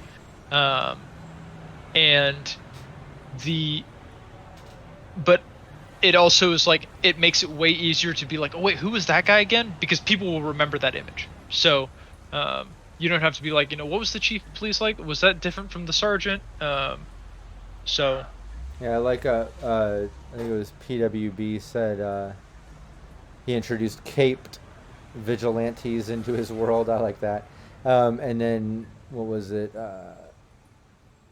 Not Bob talking about full-on Borg, Omega full body replacement. Something wrong about a person who looks perfect. Manticore, I like this one too. A jeweled metal face, jeweled metal face plates, kind of like a grill, but way over the top. So like how you would have like a decked out grill, but maybe they have like all these jewels patterned over like metal plates on their face. I like that too, like thinking about like not just what's now or extreme, or like your clothing, your hair, scars or things that you've had, but thinking about into the future or into the world of cyberpunk. So thinking like, what does the future hold for interesting body modifications and stuff, right? It might not only be tattoos and piercings, but like you said, metal plates with like stud jewels on them and things that is like the equivalent of having a grill. I like that Yeah. idea. A character that I think is really interesting is a character who not Bob ran in the game, who's an NPC, who was like the target of people were trying to hack and steal something that he made. But one of the things that was most iconic about him wasn't any physical description, but it was how he treated other people, and everybody remembered him because he was the biggest douchebag in the entire world, Tony Bendorf. He was a super programmer who could do all this stuff, but he was just like the biggest D-bag in all of history. But he was so profitable to the company on all the code that he wrote that no matter what he did, no matter how horrific the sexual harassment, or stealing other people's lunches, or farting in the secretary's face, all this just like juvenile horrific bullshit that he did, they just kept giving him things over and over again.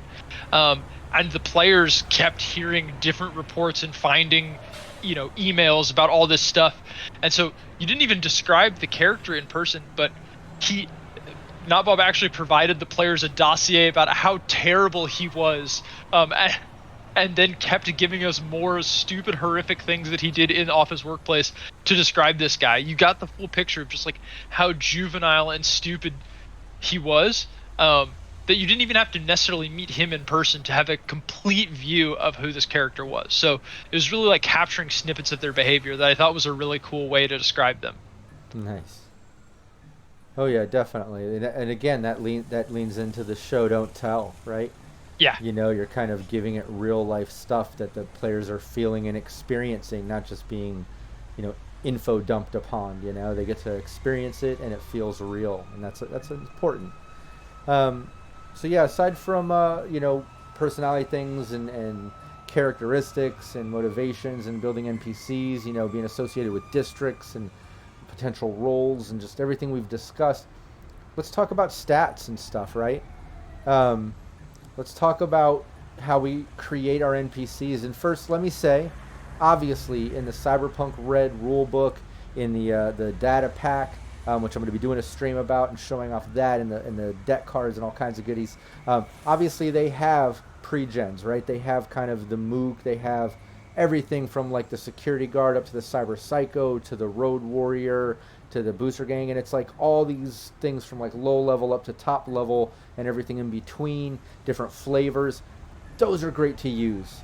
They're very fleshed out in stats, meaning like it's got like all the stats you're going to need. It even has the block of all the skills and what the number is going to be, so all you have to do is roll the d10 and add it to it. It has all the equipment and gear listed. It's perfect. Those are great to use, and they're interchangeable. You can take any of them, and if it's a low level, that can equate to any NPC you might have that is low level or higher level, and you can kind of change those around and use them, and that's great. Use those. But another thing that I do in my notes, and especially like on the fly, I'll do this a lot of times, like if players start interacting with an NPC that maybe was just kind of, like you put earlier, set dressing, right? And all of a sudden it needs to become something interactory or something that they're going to fight with, or engage in some type of social skill, something contested maybe. I'll at least throw together my basic equivalent of a combat number, like RTG puts out, right? It'll be like, whatever their dex or reflex might be, plus whatever type of combat skill, and that's going to be my root number that I add my D10 to. But I'll also make one that'll be like the equivalent for my intellectual or social skills. So there'll be that kind of like action-y sort of number, and then the more social sort of number. And I might have both of those on different tiers based on what type of NPC it is. So I might start with like a 6, an 8, a 10, going up to 12, rare occasions of 14, which might be the equivalent of having like, an 8 skill, and like a +6 or an 8 stat and a +6 skill, right? So your base might be a 14. So that's kind of how I'll judge it. I'll be like, oh, it's a low level, just an average person in the city that isn't an edge runner by any means. Their base number is only going to be like a 6. Their stat is like a 6, and they've got no skill in that, or their stat is a 4 in that, and they've only got a +2 in that skill, all the way up to, like I said, a 14. But I'll kind of do that in increments of 6, 8, 10, and 12, and the rare occasion 14 if it's the equivalent of like what the edge runner might be encountering. And usually I'll do those on the fly. Like I said, if it's a more fleshed out NPC, I'll work with using some of those pre-gen RTG ones and then manipulate it into my own. But most of the time my outline is just those bare bones stats and a little list of like what weapons, cyberware, some gear, and sometimes I'll use a randomizer on that.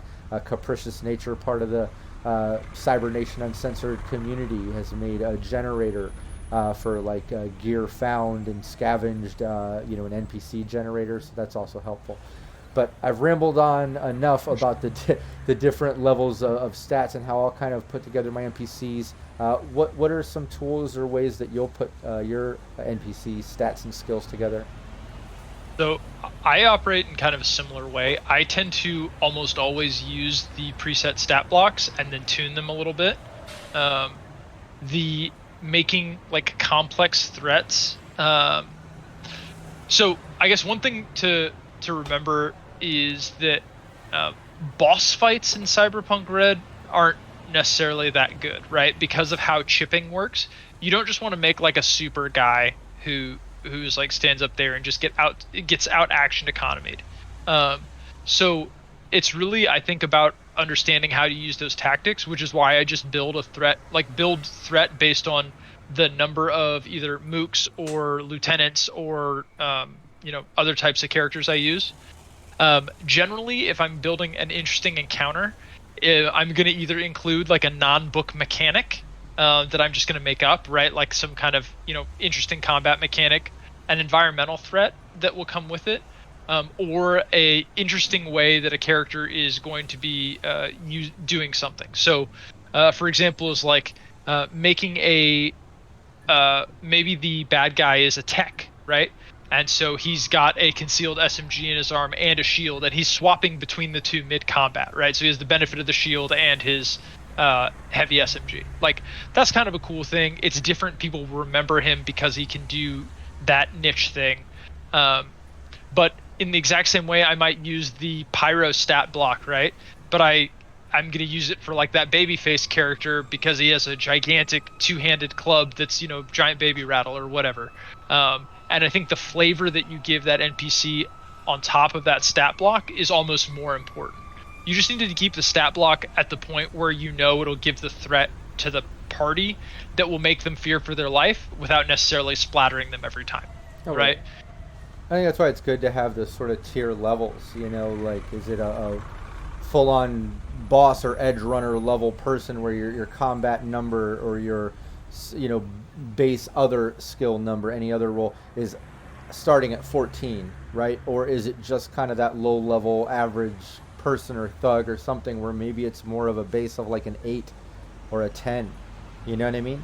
And I think that's important. Like you said, you don't want to just always think like max it out all the time, make it a conflict, make it a struggle. It needs to be equivalent to the level of encounter that you have, but then also maybe think outside the box with that, like you said, where it's not just always maxing out that combat number, but giving it some other sort of flavor to it, where he's got the shield, the weapon, or he's just super good with persuasion and stuff, and you're doing contested roles during combat where he's like talking to the players while exchanging shots from behind cover or behind some drones or things they got to get through first, or however you kind of prolong that encounter or whatever. But I think that there's ways that you can make it dynamic where it's not just, all right, you shoot, now I shoot, now you shoot, now I shoot, now you shoot.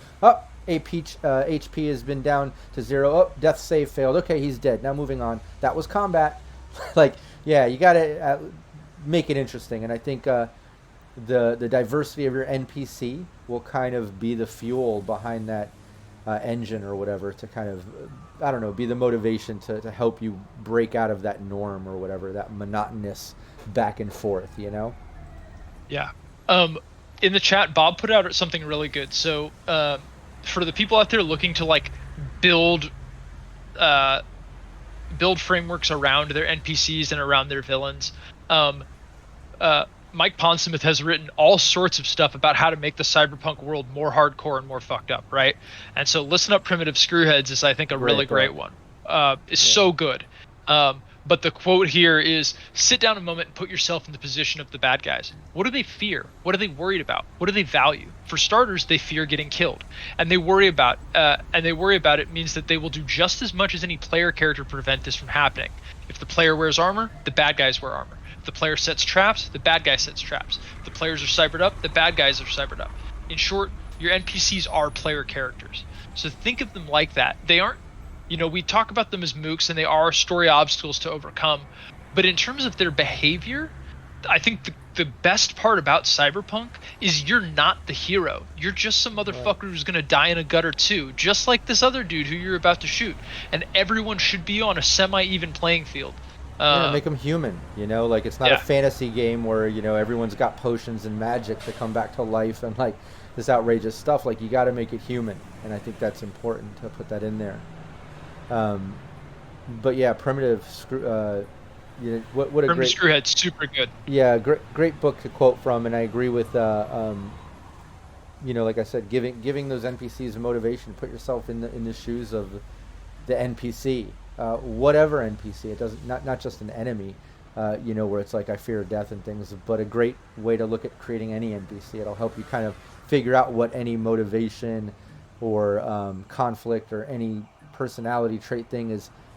Put yourself in their shoes, whether maybe they're not an enemy but they're just working this 9 to 5. Well, fuck, why are they stuck here doing it and they can't get out of the combat zone? Why don't they just go to school and get a better job? Well, because of this and that. Like, you can quickly kind of break down the reasoning and humanize that NPC, make it realistic. And again, to reiterate, like, no one's a hero in it. It's not a fantasy game, so you gotta keep it real. Like I always jokingly, like I said, keep it real. Like the kids used to say back in the 90s, keeping it real.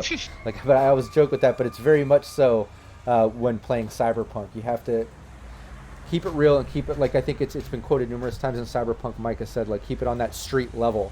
It's very personal and it's very street level and very survival sort of feeling. No one's trying to save the world or do this huge epic hero journey or sort of thing. Well, maybe you are. Maybe in your game, you play that way, and there's nothing wrong with that too. But typically, Cyberpunk is very, street level, very personal, very cutthroat, and very real. And because of that, it's not everyone is fighting to the death, obviously. Mm-hmm. Yeah, absolutely. Yeah, rocker boys are great for humanizing NPCs on the fly. Who would be a fan? I totally agree, Jenny. And sometimes I like with rocker boys, not just a fan. But yeah, they recognize them in that sense. Like, you decide if they're a fan, so that charismatic impact plays in. But maybe it's like, oh yeah, I've heard of you. I hate your music, or I hate what you do with your artwork. So like they recognize them. Like that rep works. That rocker boy, role is played in. But maybe it's not always positive. I love doing that. Feels great to turn someone into a fan and completely change an encounter. That too. That's a great thing. Like, do some persuasion and some good social skill roles, and all of a sudden that NPC turns around. Hate can be manipulated. Absolutely. What were you saying? Just one of the things that I think is like the biggest rookie move in statting NPCs and statting mooks is giving baseline mooks 8 reflexes. Guys, I see this all the time. Right. Don't make every mook have 8 reflexes. It is super rare for people to be able to dodge bullets. Yes. Are your edgerunners probably all able to do it, or most of them? Yes. They get the benefit of being players, though, who have custom built their characters. The NPCs who you're describing are average run-of-the-mill goons who aren't super powerful edgerunners. They're not edgerunners, exactly. Yeah, so don't make them do this, because the NPCs that they encounter who can dodge bullets will make your players crap their pants. So, like, make sure to preserve that stuff to showcase that to use as a storytelling tool that the threat has been escalated. If everyone can dodge bullets, 1, it makes encounters really fucking long, so don't do it. Right. And then 2, it is going to take away from how valuable and rare that is. and it should be something that is the providence of like edge runners and like super high end corporate security. And when you're like describing the cyber psycho assassin who's like, shooting across and they activate their Syndivistian or whatever it's called, and like you can, if your players have played 2077, you can kind of give them the same lingo there of like, well, they're moving so fast that it's like they're slowed down in time. Like that's the type of person who's going to be dodging bullets with 8 reflexes. So think about when you use that and use it judiciously. Yeah, not the typical little security guard or booster ganger. Like, don't give everybody reflex 8. That's a great point. Yeah. If you want to add more threat, add more goons. It makes players better to have a high body. It makes players feel better to have a high body count. And the real secret is that you have to kill all the NPCs, but the NPCs only need a crit once to fuck you up, right? So it's true. You can have a bunch of goons and there'll still be a high threat because randomness is horrific and Cyberpunk system is unforgiving. So a true on lowest stat level go ganger with a shotgun is bad news. Like can still do really bad things. So true. And even if it's like a poor quality shotgun, right? They'll still mess you up. So think about that when you're crafting encounters on that they not every character has to be super powerful. They can be bad and shittily built and still be deadly. Exactly. That's a good point. Dice are still dice, and there are some things that randomly can happen that can really shift the direction of combat, As far as stats and equipment, all that, we talked about really leaning on Cyberpunk Red pre-gens, and they've provided such an array of options, that you can kind of manipulate into your own or whatever. But is there anything on your own that's not included with that? Any cool little tips or things that you do? Like I said, I kind of, like sometimes if I'm on the fly, I'll have 2 equivalents of like what they call their combat number. Like anything that's going to involve some type of physical thing is going to rely on this sort of combat number. If anything is more into social skills, intellect, or that sort of thing, it's going to rely on this number. So I'll kind of have those 2 base numbers I'll lean on back and forth, and then I might have like a list of just generic gear and how much money they might have on them, like if the players end up killing them, looting them, or talking them into it, or if that ever happens to come into play, whether good or bad NPC. Are there any other like little tips when it comes to creating NPC stat creating with that? Any cool little things you want to mention? Yeah, sure. So if you're doing NPCs on the fly, right, like you described, I think the combat number tool and just the target number tool is really good to describe. Somebody who's throwing 14s is super good in whatever it is. It could be a corpo who's throwing 14s on human perception, like they're a beast, but if they're but his combat number might be like a 6 or an 8, or whatever, comparatively, So just use it to communicate how skilled they are in that relative task, and just be comfortable with fluxing that number from, between 4 and 14. In insane scenarios, you might have NPCs throwing 16s or 18s, especially in some of the categories that can be weared up pretty easily. I think the one that is fun is I have built that I haven't deployed yet, but an NPC who can throw 18 dice to personal grooming and wardrobe and style, right? Like they're maxed out and also have leveled up the stat and also use all of the bonuses available from wear. Oh yeah, I have a fixer that's kind of like that in my game. That same dangerous one that shot and killed his own one of his own people that was stealing from him. That sort of dangerous guy, and he has a really high wardrobe and style because he's just real slick and like, Yeah. I love getting creative with stuff like that, and that's something else to keep in mind too when creating your NPC and reflecting the personality and how they are within the stats and skills. Think about doing something creative like that, like dropping a lot into something like wardrobe and style, or something really like niche, or something that gives them just some weird expertise in something particular, and that kind of bleeds into their personality quirks and things. So many ways you can kind of develop these NPCs, just diving into skills and then building from that with personality traits and such. A bit of a reverse engineering, Yeah, one thing that's been brought up by Jenny and Bob is in the chat is NPC villains and mooks that have character like actual class levels are rare, but when you have them, make sure to use them to their fullest ability, right? These just like the Maximum Mike said thing, or Maximum Mike thing said, if they have abilities, they're going to use them. If you have solo points, allocate them to the right spot every time. If they're a solo who's looking out for an ambush, those points are going to be in perception, right? And when they're in combat, they might be throwing them to damage, or they might be throwing them to get rid of, get rid of whatever it is. I've not blanked out. The thing where they don't glitch or whatnot, but they're going to use the abilities correctly, right? Recovery, fumble, recover. There we go, fumble recovery, yeah. And so when you have rocker boys, when you have execs, when you have an opposing exec, make sure they have the right amount of mooks statted out. They already have the mooks statted out for you. Use them, right? So if you're going up on a corpo, make sure that they have a driver and a bodyguard, all doing their stuff, right?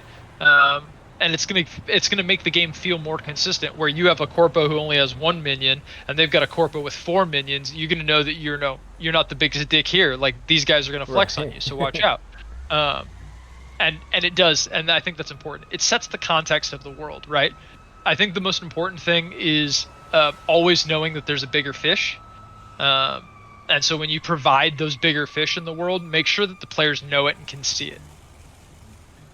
Oh yeah, and even then, sometimes players will still flex. Like, lots of players still will lean into that hero role sometimes, and no matter how big you make the crime boss or the militia or the exec or whatever, they'll still be like talking shit and trying to contest persuasion conversation roles and threatening and sometimes you gotta like you said, kind of show it rather than tell it. You've got to have some security step in, have them flex muscle a little bit, have them flex their connections or maybe their legal powers a little bit. Something that's a little bit beyond the players just being able to muscle their way out or get a good persuasion roll away from that situation. Like, make it a little bigger, a little more epic, and don't be scared to also lean into cinematic moments too, where maybe it doesn't have to be a contested role, but it's a moment that you drop in as a GM that happens, and it's not something that can totally be avoided because it has to play into the story as a whole, and maybe that can also show, not tell, the caliber of an NPC, like an epic death or kill or something where they call in a favor and all of a sudden, police or political power rolls up or something crazy where you're just like, holy shit, okay, I can't get out of that. That was a huge flex, and now I understand the caliber of this NPC. And don't be scared to pull some cinematic moments where it's not railroaded into the full plot or anything like that. Don't get me wrong, but just a moment within a scene that just sets a tone. Something epic. So, I think one of my favorite things about Cyberpunk, and I have learned this from Not Bob, I'm going to give him all the credit, but sometimes taking away agency from players is both really fun and also sets the context that the world is just not fair, and sometimes you get fucked.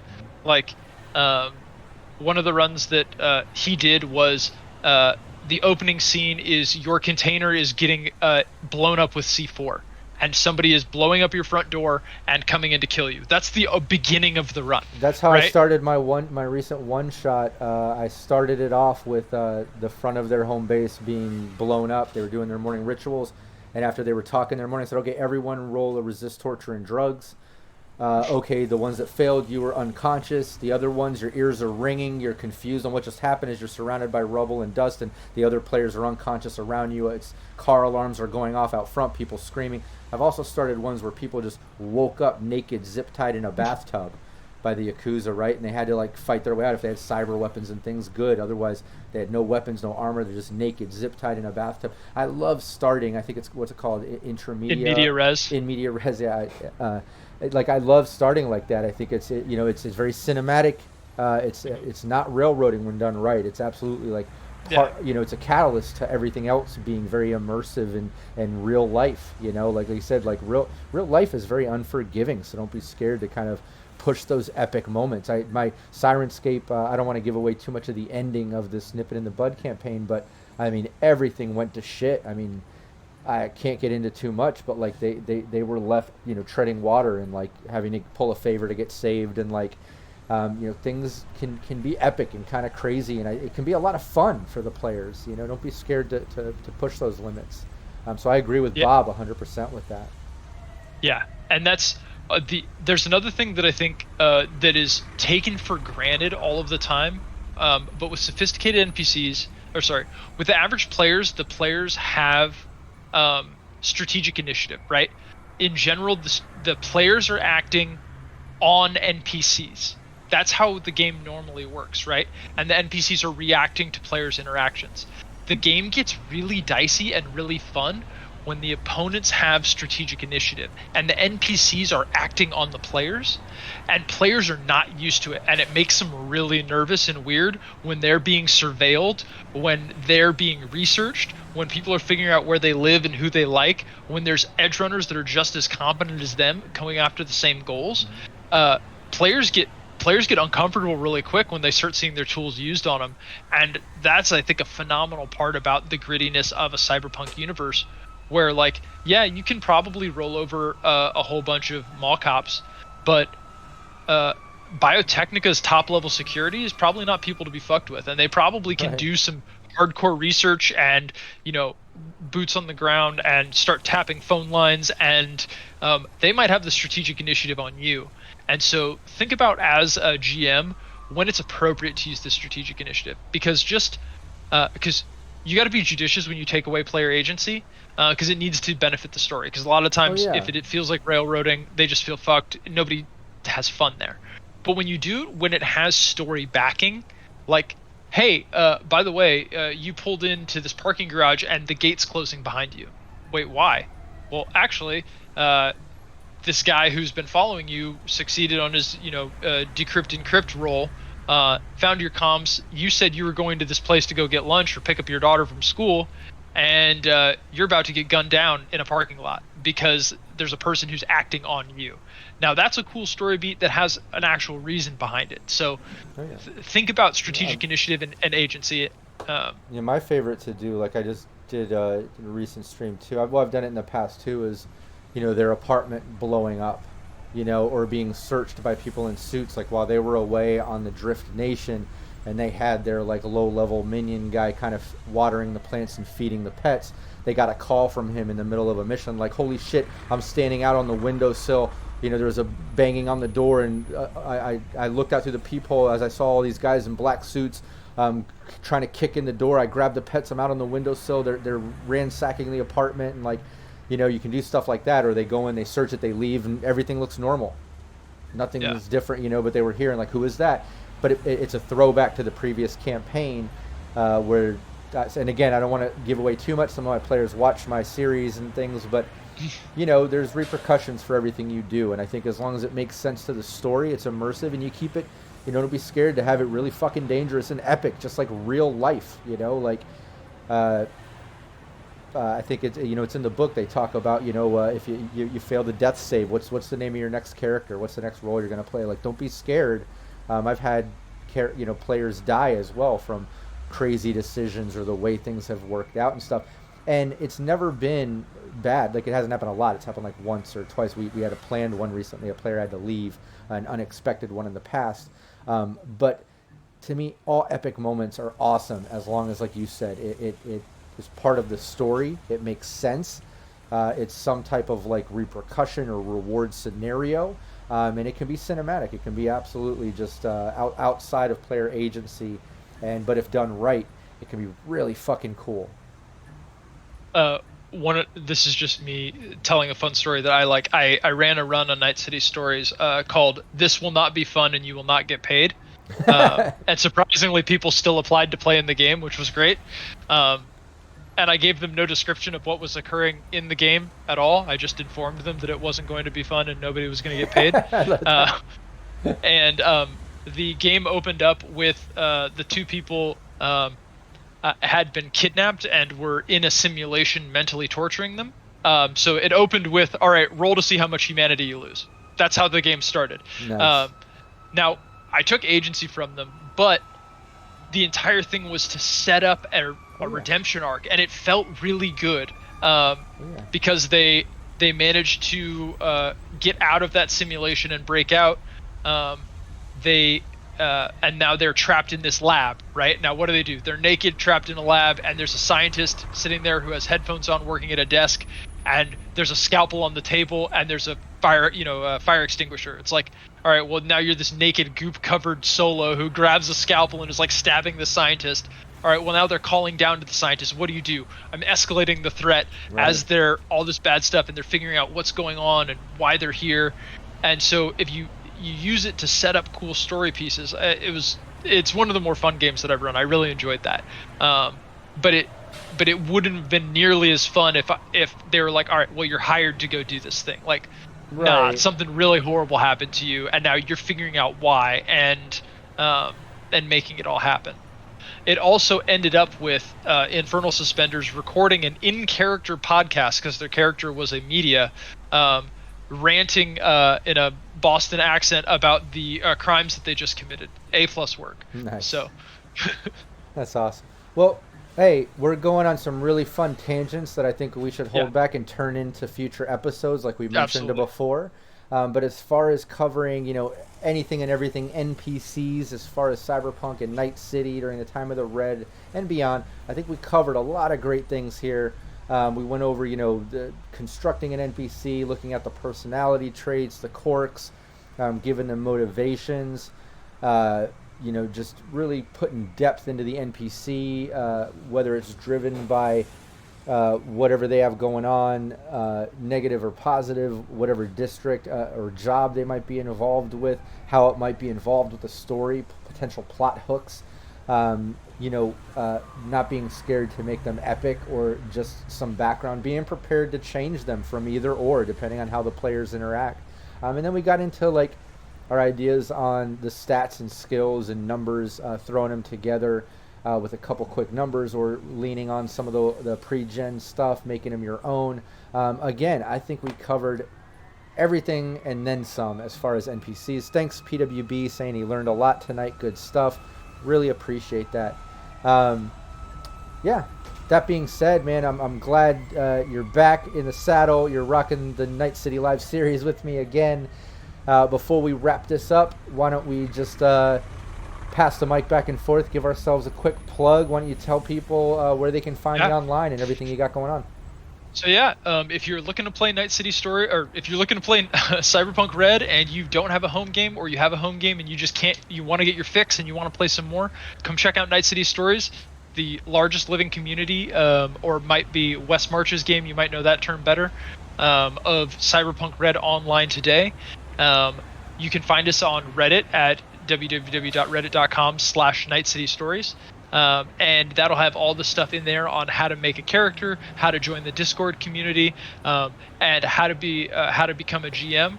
I think one of the coolest parts there is if you're a player who hasn't really GM'd before, the Stories team is more than willing to teach you how to, help you how to become a GM and how to become a cool Cyberpunk Red GM, which has a little bit different pacing than a lot of other games, but also has one of the best GM sections of any core rulebook that I've ever seen. So check that out. Come check out Night City Stories, and let's play some Cyberpunk Red together. Oh yeah, well put. Yeah, everyone check it out when you get a chance.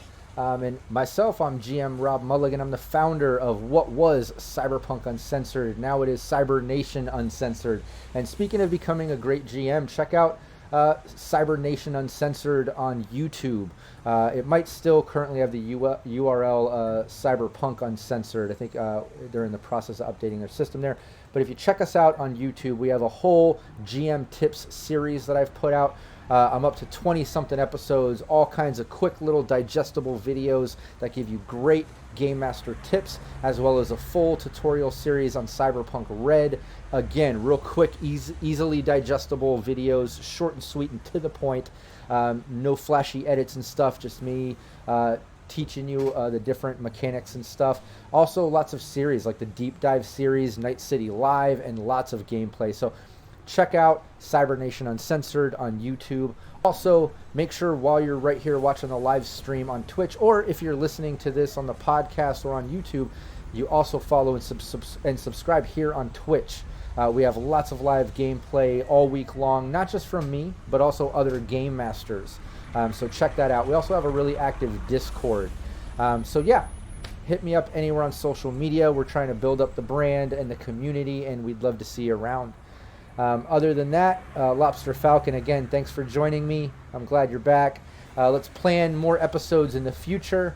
Again, congratulations on being a daddy. And thanks everybody in chat for contributing ideas too. I love being interactive and having you all as part of the live stream. You guys contributed a lot of great ideas. It was really cool. So we'll see you next time. Thanks so much. Take care. Deal. Cyber Nation Uncensored.